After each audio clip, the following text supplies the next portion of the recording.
Mais uma vez, uma boa noite para todos e mais uma vez, seja muito bem-vindo aqui para compartilhar com a gente mais uma porção da Palavra de Deus. O nosso texto, ele está aqui na carta de Paulo aos Romanos, no capítulo 13, Romanos 13, verso 1, o texto diz: toda a alma esteja sujeita às autoridades superiores, porque não há autoridade que não venha de Deus, e as autoridades que há foram ordenadas por Deus. Meus amados, hoje o nosso comentário bíblico, ele será sobre as autoridades.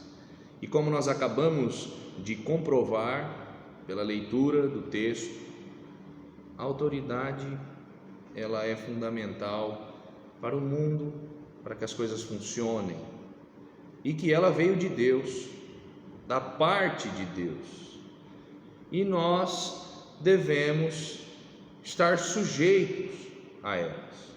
Existe alguém que vai ditar, alguém que vai posicionar a maneira como deve ser feito. Foi assim que Deus instituiu. E nós temos vários tipos de autoridade. Temos a autoridade vinda do Estado sobre nós, cidadãos. Para isso existem várias leis que vão nortear cada passo da nossa vida até nós morrermos. Para saber que algo não pode ser feito assim e que deve ser feito assim. É para isso que servem então estas leis. Temos também a nossa primeira autoridade, que nós estamos sujeitos a elas, que são os nossos pais, igualmente importantes. Eles vêm para nos instruir de acordo com os seus preceitos, a forma como a gente vai agir, transformando o nosso caráter, preparando então a gente para a vida. É uma autoridade vinda de Deus e nós devemos obediência a ela. Essa é a palavra de Deus. Poderíamos mencionar também as autoridades lá no nosso trabalho, que também exercem a mesma finalidade: mostrar qual deve ser a nossa postura em relação aos princípios da organização que a gente trabalha, para que possamos cumprir o que a empresa está esperando de nós. Autoridades. Nós entendemos isso, amados, muito bem, porque sabemos que cada ato nosso, cada atitude nossa vai gerar uma consequência. A vida é assim. Nós aprendemos isso muito cedo, lá com a nossa primeira autoridade competente na nossa vida, que são os nossos pais. As ações tomadas, elas não ficam sem uma resposta, seja boa ou seja ruim. E a autoridade fiscaliza isso. Ela fiscaliza a nossa ação para nos direcionar. Podemos até nos rebelar contra estas autoridades, mas elas continuarão apontando o caminho para nós trilharmos. Este é o poder da autoridade. É claro que nos acostumamos a ver abuso de autoridade aqui e ali, mas no geral, as autoridades devem garantir o bom cumprimento da causa, seja o Estado, sejam os nossos pais, sejam os patrões. Existem regras, existem muitas, então a autoridade quer garantir que elas sejam observadas e cumpridas. Eu peço para que você saia um pouquinho do texto de Romanos, mas marque ele, porque nós vamos fazer mais um comentário aqui, até o capítulo 7. Então, se você puder marcar, eu peço para que você vá até o Evangelho de Mateus. Nós vamos fazer aqui um paralelo muito interessante. Mateus capítulo 16, versículos 18 e 19. Olha só o que o Senhor Jesus Cristo está dizendo. E também eu te digo que tu és Pedro, e sobre esta pedra edificarei a minha igreja, e as portas do inferno não prevalecerão contra ela. E eu te darei as chaves do reino dos céus, e tudo o que ligares na terra será ligado nos céus, e tudo o que desligares na terra será desligado nos céus. Pensemos na igreja. Pense na igreja. Seria ela simplesmente uma organização voluntária? Uma organização com fins sociais? Ou então seria ela um lugar onde nós podemos ir como queremos, podemos fazer o que queremos, como se fosse um clube? O que se procura em uma igreja? Uma boa pregação, programação para as crianças, atender o público mais jovem, um local que nos faça sentir bem, uma ajuda financeira, um conforto em uma grande perda na vida, louvores emotivos, curas, bens materiais. O que de fato nós procuramos em uma igreja? Esta pergunta deve ecoar na nossa mente, meus amados. Falando da igreja, no texto em questão, Jesus chama os apóstolos e apresenta a sua igreja. Depois da confissão do apóstolo Pedro, e ele diz de maneira bastante convicta: tu és o Cristo, o Filho do Deus vivo. Pedro reconhece a autoridade de Jesus. Guarde bem isso, meu querido, você que está me ouvindo, guarde muito bem isso, reconhecer a autoridade de Jesus. No Evangelho de Mateus, aqui mesmo, no capítulo 28, no verso 18, Jesus está ali dando a grande comissão para a sua igreja, e ele diz que foi-lhe dado todo o poder no céu e na terra. No verso 18 ele diz isso. O Senhor Jesus não é João o Batista. É isso que os apóstolos começam a argumentar com Jesus. Jesus diz: e vocês? Quem dizem que eu sou? E eles dizem, alguns dizem que o Senhor é João Batista. Jesus não é João Batista, não é Elias, não é um dos profetas, não é Jeremias. Esses homens foram importantes, sim, mas Jesus é o Filho de Deus, meu amado, a autoridade no universo. E Jesus diz a Pedro, a pequena pedra, que ele edificaria a sua igreja sobre a grande pedra, sobre a rocha, obviamente falando de si mesmo. E ele daria as chaves do reino dos céus para a sua igreja. Quanta responsabilidade foi nos dada, irmãos. A igreja possui alguma autoridade? A maior autoridade, nós poderíamos afirmar. Antes de nós voltarmos para o nosso texto em Romanos, eu só quero que você veja mais um detalhe no livro de Efésios. Efésios capítulo 5. Abra lá na carta de Paulo aos Efésios, no capítulo 5, versículos 25 até o 27, o apóstolo está dizendo: vós, maridos, amai vossas mulheres, como também Cristo amou a igreja e a si mesmo se entregou por ela, para a santificar, purificando-a com a lavagem da água pela palavra, para a apresentar a si mesmo igreja gloriosa, sem mácula, nem ruga, nem coisa semelhante, mas santa e irrepreensível. temos aqui um conselho para os maridos, né? Maridos, se atente então para isso. O apóstolo Paulo está aqui aconselhando os maridos, mas ele traz a base desse conselho. Não é um conselho simplesmente jogado ao vento, ele traz uma base.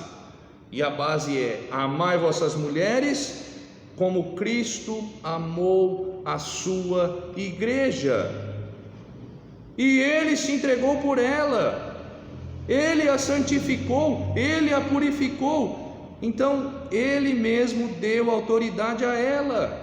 A igreja é a representação de Cristo na terra, é a representante de Cristo na terra. Ela foi fundada e permanece até hoje porque está no Senhor Jesus Cristo. Que tipo de compromisso nós temos com Jesus? Pergunte isso para você, amado.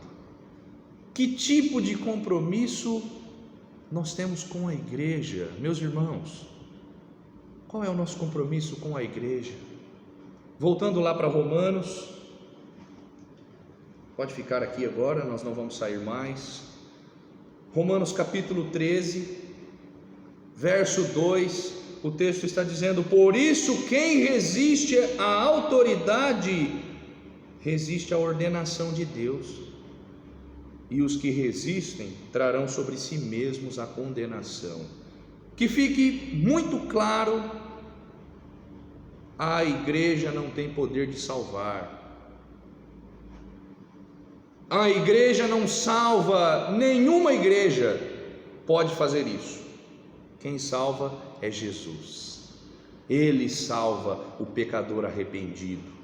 Mas a igreja de Cristo possui a autoridade de Cristo.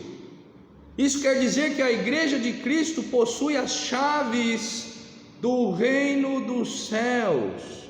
Em suas mãos está a palavra de Deus, a salvação de Deus.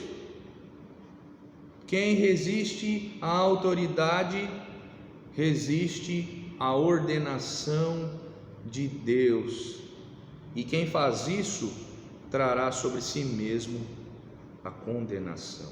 Olha que seriedade, meu amado. Talvez você que me ouve, você que não faz parte de uma igreja, possivelmente você já frequentou uma, e lá você deve ter ouvido da palavra de Deus, já ouviu sobre a salvação de Deus que está em Cristo.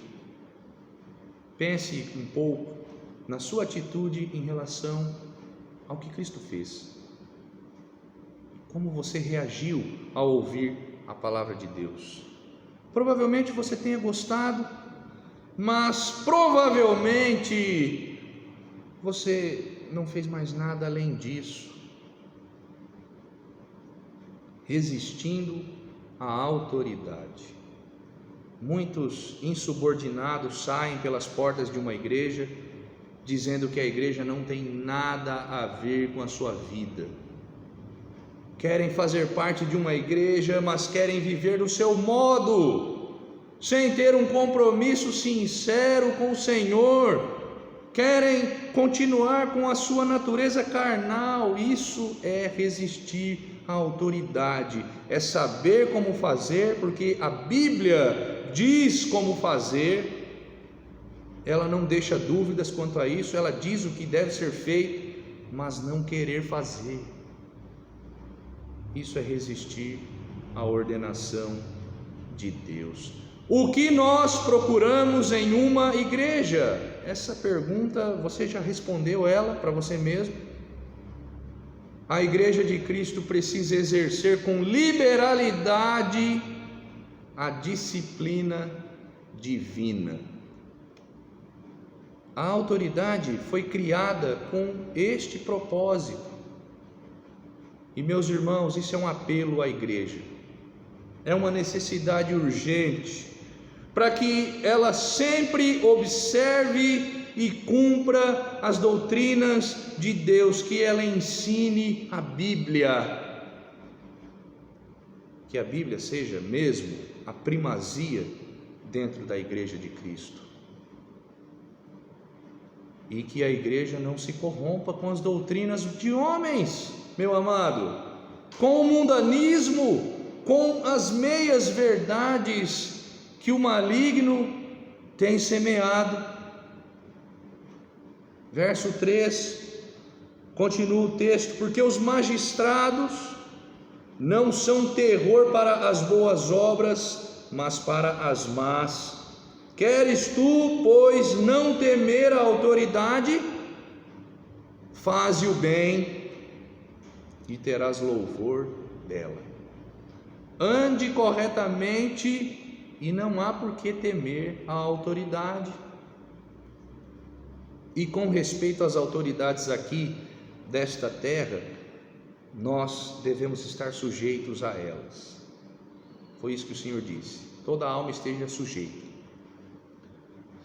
porque elas também são ordenadas por Deus. Só que infelizmente estas mesmas autoridades, elas se corrompem, e nem sempre elas procedem desta forma, né? Ande corretamente e você não vai temer a autoridade. Isso muitas vezes não acontece. Todavia, meu amado, em se tratando da autoridade suprema, Jesus disse que todo o poder no céu e na terra estava nele. Diante dessa autoridade nós devemos estar seguros para qualquer situação. Jesus verdadeiramente cuida da igreja. O Senhor Jesus deu a sua vida por nós.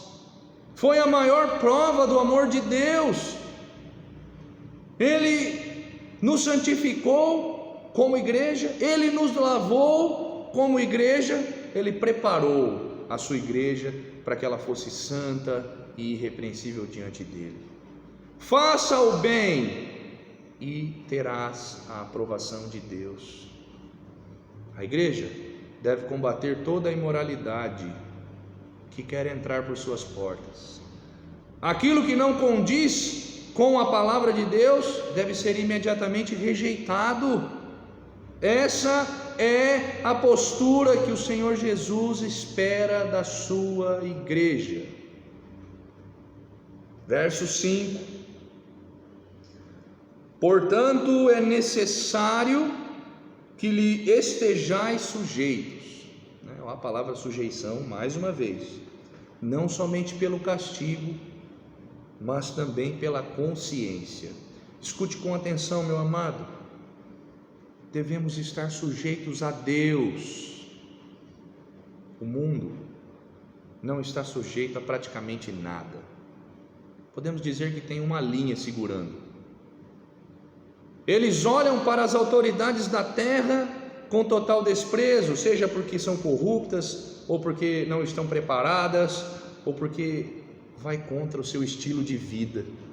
Infelizmente, as leis que nós falamos lá no início, as leis que devem nortear a nossa vida, elas são alteradas diariamente, nós podemos dizer, para que as abominações aos olhos de Deus, as coisas abomináveis que os homens estão fazendo aos olhos de Deus, para que tudo isso seja justificado, se torne legal. Pisaram completamente na lei de Deus, amados. Não honram a Deus, não temem a Deus. Devemos estar sujeitos pelo castigo. Sabe o que é isso? É como se estivéssemos sendo contrariados. Eu não quero fazer, mas eu preciso fazer. Eu tenho o meu gosto, mas eu preciso rejeitar a minha vontade. É o meu jeito de ser, mas eu preciso abandonar isso para fazer a vontade de Deus. Todo aquele que despreza ao Senhor, aquele que rejeita face ao seu sacrifício na cruz, todos estes vão receber a justa retribuição por suas escolhas. Nós começamos falando disso. Todas as ações tem uma consequência, seja ela boa ou seja má. E não somente pelo castigo, o texto diz, não devemos estar sujeitos somente pelo castigo, devemos estar sujeitos também pela consciência, isto é, por prazer. A nossa sociedade é corrupta, é injusta, é falsa, é tudo isso junto e mais um pouco, porém nós devemos estar sujeitos a eles. Parece que é uma contradição, mas não é. Nós devemos ser sujeitos às autoridades, porque o Senhor diz para nós sermos sujeitos a elas. Irmãos, devemos estar sujeitos a Deus por alegria, devemos obedecer a Deus, porque esta é a nossa alegria, é o nosso prazer, não é simplesmente porque tem um castigo, mas é também por saber que o Senhor Jesus deu a sua vida por nós. Vamos lembrar lá do texto de Efésios, Ele santificou a sua igreja, Ele amou a sua igreja, e somos gratos a Cristo pelo que Ele fez por nós. Verso 7, para nós fecharmos: portanto, dai a cada um o que deveis, a quem tributo, tributo, a quem imposto, imposto, a quem temor, temor, a quem honra, honra. A exortação do apóstolo Paulo passa pelas autoridades da terra, a quem nós devemos tributo, a quem nós devemos imposto.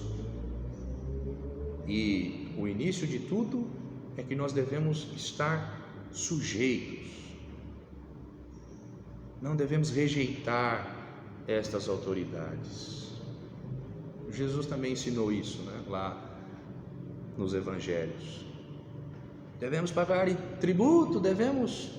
E ele dá uma resposta a respeito disso: dai a César o que é de César, exceto, meu amado, quando estas autoridades não estão se opondo à autoridade do Senhor Jesus. Olha só que coisa, amados.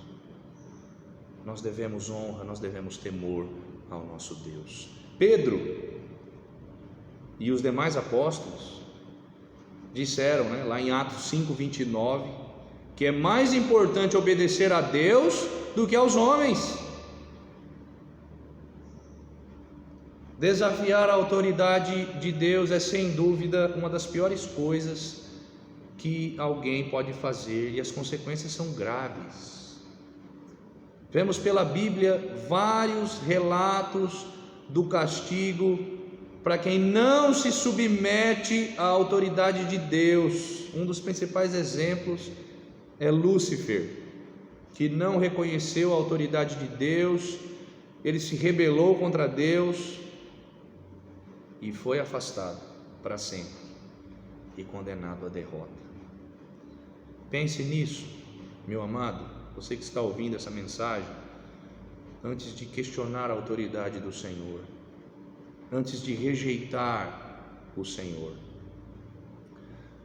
O Senhor Jesus fundou a sua igreja e Ele sustenta a igreja até hoje e vai continuar sustentando até a consumação dos séculos. Ele disse lá atrás no texto de Mateus 16, verso 18, que as portas do inferno não prevalecem contra ela. Amados irmãos, devemos amar a igreja de Cristo, devemos estar sujeito a ela. Ela é uma autoridade da parte de Deus, Cristo deu autoridade a ela, e Ele levantou homens para ensinar, Ele levantou homens para corrigir, Ele levantou homens para cuidar do seu povo, que possamos tê-los em grande estima e amor. Que o Senhor abençoe ricamente você que tem acompanhado este trabalho da Igreja Batista aqui de Sudimenúce. Ele abençoe você e toda a sua família, que você possa se interessar mesmo pela palavra de Deus. Nós já falamos e vamos repetir: igreja não salva ninguém, ela realmente não salva, ela não tem poder para isso, mas é aqui que você vai ouvir de Cristo, e Ele sim pode nos salvar. Que o Senhor abençoe a sua igreja, igrejas locais espalhadas por todo este mundo. Amém? Eu gostaria que você abaixasse a sua cabeça. Nós vamos fazer uma oração para encerrar a mensagem. Grandíssimo Deus, nosso eterno Pai, nós agradecemos por esse momento precioso que nós temos para meditar na sua palavra. Abençoe ainda, Pai, essa situação que nós estamos enfrentando, que o mundo está enfrentando, que o Senhor colocasse a sua mão poderosa e pudesse, ó Deus, resolver toda esta questão, que pudéssemos voltar a nos reunir em nossos templos, ó Deus, para louvor da tua glória. Santíssimo, abençoe todas as pessoas que estão ouvindo este conselho, que ele possa ser útil, ó Pai, possa ser verdadeiramente útil para que nós saibamos da tua autoridade sobre esta terra e que nós possamos temer ao Senhor, possamos honrar o Senhor, Pai. Abençoe a tua igreja, Senhor Deus, em combater as heresias, em não permitir que o mal entre pelas portas desta igreja, Pai. Abençoe os nossos amados amigos que talvez ainda não fizeram a sua decisão, ainda não creram verdadeiramente no Senhor Jesus Cristo, que a tua mão pudesse dar sabedoria e entendimento para que pudessem tomar essa decisão, ó Deus. Pai, abençoe mesmo aonde esta palavra chegar, que ela possa confortar os nossos corações e possa, Senhor Deus, nos ajudar a cada dia nós honrarmos ainda mais o teu santo nome. Perdoe os nossos pecados, ó Deus, as nossas muitas falhas, a nossa ansiedade. Nós suplicamos que o Senhor tenha misericórdia de nós. Em nome de Jesus, nosso Senhor, nosso Salvador. Amém.